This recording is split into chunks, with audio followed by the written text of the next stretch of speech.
Salutations! Welcome to the first video in my series, Lessons from My Bookshelf, where I work through all of the books in my home library that I've either never read or never finished. The first book in the series, How I Came to Be a Writer by Phyllis Reynolds Naylor, which I have probably had the longest. And I've decided to more or less go in order of how long I've owned the book, but once we hit high school it's going to get a little fuzzy, but I know for certain that I have owned this one the longest. And so here's the story behind how I ended up with this book. Back in the second grade, we moved to a new city, and at the new school, I had only been there like a month, and on your birthday, they called you down to the office and you got to pick out a birthday prize. And I don't remember if it was all books, but I know that this is what I picked. And you can see on the inside, it says, "Happy birthday from all of us," kind of, but it was a birthday book. And I picked it because of the title, because even at the tender age of 8, I knew what I wanted to be. And it's actually remarkable that it sat on my shelf this long, because you'd think I would have read it. It's so short. It was such an easy read that I really should have read it years ago. But 14 years later, the prophecy has been fulfilled, and I have finally found out how Phyllis Reynolds Naylor came to be a writer. So growing up, some of you might be familiar with this author. Growing up, she was very popular. She's written a lot of books. She's known for the Alice series and for the Shiloh books. The only book I remember reading is Shiloh, which is about a boy and his dog. It's like a less sad version of Where the Red Fern Grows from what I remember, but I know it was part of the reading curriculum for, I think, 5th grade. So it was a really good read, and I remember recognizing her name. 2nd grade was when I really started to read a lot, so either I got the book and then figured out who she was later, or knew who she was and was like, oh, anyways, irrelevant. So Miss Naylor writes in a very realistic and heartfelt tone. Most of her books are like realistic fiction. She writes juvenile fiction and YA, and some adult, but she's known mostly, I think, for her juvenile fiction, and her stuff's won awards. I mean, I think Shiloh has like a Newbery Medal or something, but don't quote me on that, because of course I didn't look it up. So this book just goes through her, it's like a little mini autobiography, and it goes through her journey as a writer, how she started. It starts with her childhood, when she first started writing, when she realized she wanted to be a writer, and then the series of events that led up to her becoming an author. And then the last quarter of the book is kind of going through her writing process, and it's just really cool, and it was a really fun read. I super enjoyed it. I can't believe it took me 14 years to accomplish what could have been done in an afternoon. And I recommend this book to anybody who has an interest in writing, even a little bit, because this is just a great little anecdote. And one of the things that she talks about a lot is her experiences with getting rejected. And I think it is vital that anybody who strives to be a writer read as much as possible about famous authors getting rejected, because I think it really just puts things in perspective. Writers are not some special, breed of human that the gods have smiled down upon. They're real people with real lives and problems, and for someone to become published, most of the time you have to work hard and take a lot of heat, because rejection is extremely common, and even more so now than it was back then, because the market's way more saturated. So she talks about all that really writer stuff that most everyone can relate to. Most everyone who has an interest in writing can relate to. And it's just really fun. The other thing is that she's really funny, and that really helps when you're reading autobiography or anything nonfiction. And the humor really makes it not just an informational read, but also an entertaining read. And she talks about how she tries to incorporate humor into all of her books. And I love that, just a little bit of humor here and there. Her works span from really lighthearted to some more serious stuff. So, probably the level of humor varies, but it's just really nice to hear somebody candidly speak and have such a clear voice. Even though I haven't read a whole lot of her stuff, I can hear her voice in this little book. There's pictures too here and there. There's a really funny one of her and her sister where she's describing how she'd eaten her sister's Easter rabbit, and in the picture her sister didn't know yet, and once she finds out, she cuts her hair off. Like, wow, you know, it's siblings, you know. I'm just going to read a couple passages. As you can see, I've actually tabbed a lot, but I will not be reading all the tabs because we'll basically be reading you the whole book, and you should definitely read this book if it interests you.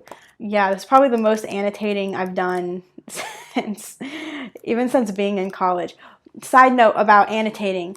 Students, annotate your books because freaking college, high school, like they try to teach you how, and sometimes it was like part of your grade, like annotating, I think. But in college, they just tell you, you know, read the book.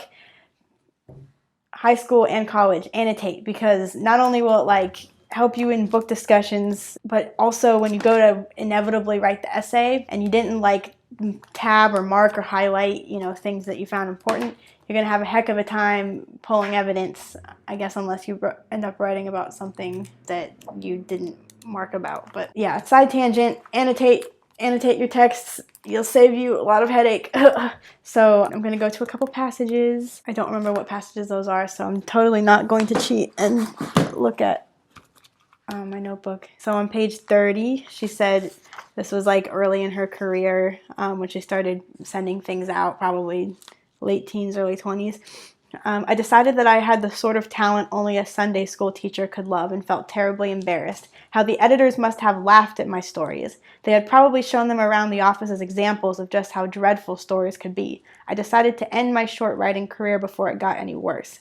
I wrote to all the editors who were still holding manuscripts of mine and asked that they be returned immediately. I was going to take them all out in the backyard and burn them. Never again would I humiliate myself in this way. This is really relatable, especially if you've sent things out and had them rejected, which I have. And it's, you know, like you think, especially before you start getting feedback, you tend to get like the rose-colored glasses. I know I have, where you think your writing is really great and sometimes it's not. I mean, you should have some level of like, you know, you should believe in your writing, otherwise you're not gonna ever like send it out or anything. But like writers are known, unless you're like just like, I don't know, really egotistical or super famous and get on a really big head trip, but even published writers are known for kind of being self-deprecating, like never thinking their writing is good enough. It's the writer's plight, you know. Okay, so I'm gonna go to page 49. I feel like I'm in a book discussion. This is like book club, you know? I've never actually done a book club, but I hear they're fun, I think. If anybody does a book club, let me know if it's good, fun thing. Actually, I did do a book club when I was homeschooled, and we met like once a month, and most of us hadn't finished the book, but I did read some really good books that way, and I just totally forgot that that was a thing. But yes, I did do a book club. It was fun. It just didn't last very long. Anyways, sorry, side tangent. Okay. Page 49, she's talking about like getting ideas, and she said, "It was not so much what I wrote about, I discovered, as how I wrote about it. After all, almost anything that could ever happen to a human being had already been written about by someone somewhere. The difference would be in the treatment, the style." This is so true, and anybody who's been around long enough and read a few stories knows that there's really nothing new under the sun. That's like a quote from like the Bible. Like, in the Bible times, they knew that there was nothing new under the sun. So if you think that you can like just pull something profound that no one's ever heard of out of the air, you're lying to yourself. Face up to the fact that there is no original idea. What there is like original ways of presenting an idea. You can draw on your experiences. You don't have to try to like wait for the muses to like drop something on you that you know, would never have thought of yourself. All right, I'm sorry. I'm on a soapbox, obviously. Okay, page 85. Once when I was speaking to a high school creative writing class and told them that I write for 5 or 6 hours each day, a girl said, "But writers aren't supposed to be like that. They're only supposed to write when they're inspired." It's true that each story or book begins in a burst of enthusiasm, but once I start, I need to write on a daily schedule. This is something I learned to do with practice. Now, this is really interesting because first of all, like most authors and writers will tell you that you should write every day, whether you feel like it or not, because writer's block is all mental, you know, and like you just have to write through it most of the time. So you don't just like wait for inspiration to kick in. I mean, sometimes it does, but most of the time you just gotta like write something and eventually something will come up out of it eventually. The other interesting thing is like every writer is different. So some people take a really long time to write books and other people don't. And there really is no right or wrong. I mean, obviously, like, you know, churning out a bunch of books that have no like substance, I guess, isn't really a good thing, but Miss Naylor has written a lot of books and she talks a lot about how fast she was able to write books. Some obviously took her longer than others, but usually she could like write a full manuscript in a year, and for a lot of people that's a really short amount of time. So she would like be concerned that she wasn't taking long enough, that it was somehow not good because it was rushed. Well, no, because like these books are actually substantive writing, and it was just the way that she wrote. Some things just came to her really easy. I am soapboxing all over the place. Okay, last quote, and that is from page 92. And this is where she actually gets into talking a lot about her process. So, how exactly, asked a friend, do you start a book? What do you do first? There seems to be some idea that if writing could be reduced to steps 1 through 10 like a recipe, you could open the oven door at the end and take out a finished book. Or at the very least, if you got off to a proper start, you could automatically follow through. That's the scary part about being a writer. There's no guarantee that even if you put in a 15-hour day, you're going to accomplish anything at all. It's so different. Like there's all these books that are like how to write, you know, how to write a novel or how to write a screenplay or whatever, and those aren't bad things. It's good to have like a step-by-step process, but really there is no secret ingredient. There is no special formula. And I know I'm not speaking from a place of like aged experience, obviously, but I've been writing like recreationally basically my whole life, and so many of those manuscripts or half-finished stories are probably never going to see the light of day. And the process has been one of like discovery in terms of like how things were started, how things progress. It's really different for everybody. It's just, I mean, it's an interesting world. It's a very like individual process.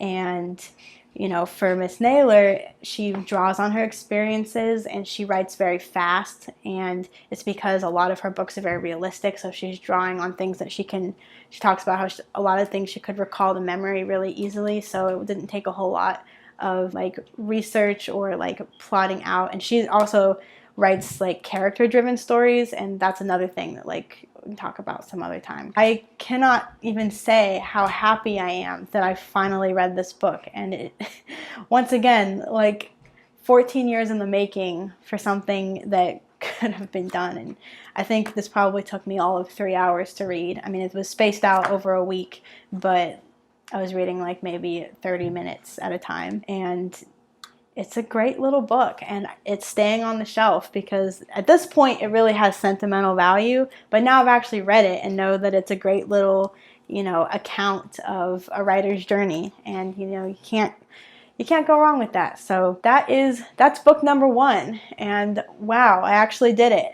Woo!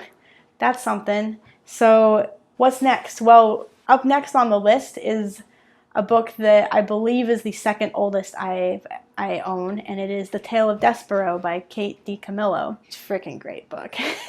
Even though it's like really it's really a juvenile fiction, it's a book for everybody that everyone can read. It's great. It's just great. So yeah, tune in next time.